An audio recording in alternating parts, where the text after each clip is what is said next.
First ஒரு of வந்து watermelon star வச்சு ஓடிச்சு. ஆமா. அப்புறம் அவர் போயிட்டதுக்கு அப்புறம் யார் ஷோ வந்து தூக்கிட்டு போறாங்க வந்து பார்வதி பக்கத்துல வச்சு. இப்போ பார்வதி 90 நாள் முடிஞ்சோடனே அம்மா வேலை முடிஞ்சு கிளம்புன்னு காடை கொடுத்து அமிச்சிட்டாங்களா? அப்படியே ஸ்ட்ராட்டஜி இல்ல எப்படி பாக்குறீங்க? ஆமா, இந்த சீசனே வந்து ஒரு நெகட்டிவ் பப்ளிசிட்டியோட ஸ்டார்ட் பண்ணணும் அப்படிங்கிற மாதிரி தான் ஆரம்பிச்சாங்க. ஏன்னா இந்த சீசனை எப்படி ஒரு கிக் ஆஃப் பண்றதுன்னு எப்பயுமே யோசிப்பாங்க.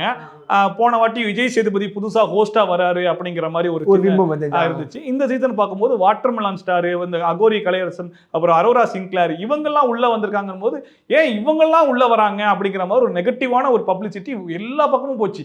கண்டஸ்டன்ஸே சரியில்லை அப்படிங்கிறத பத்தி பேசினாங்க. ஸோ பேசாம விட்டக்கூடாது, இவங்களை பொறுத்த வரைக்கும் பேசி அந்த ஷோவை கொண்டு வரணும் அப்படிங்கிறதுக்காக அந்த விஷயத்தை கொண்டு வந்தாங்க.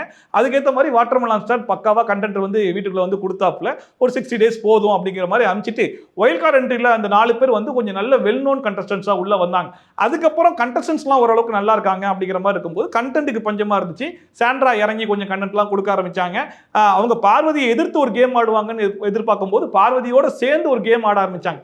ஸோ அது பயங்கர நெகட்டிவ் ஆகி ஒரு 2 வாரம் பேப்பர் ரவுடி நடிப்பு அரக்கி அப்படிங்கிற மாதிரி பேர் வாங்கி அது ஒரு பக்கம் ஓடிச்சு. பிளாட்ஸ் எல்லாம் 12-15 லட்சம் சொல்றாங்கல்ல. அது வெளிய பாப்பப்பட்டி பிரிவு KIT காலேஜ் பக்கத்துல ஸ்ரீ பேபி ப்ளூ ஜேல ஜஸ்ட் 8.9 lakhsல ஸ்டார்ட் ஆகுது. இதுதான் சரியான டிசிஷன். கால் 9600 831182.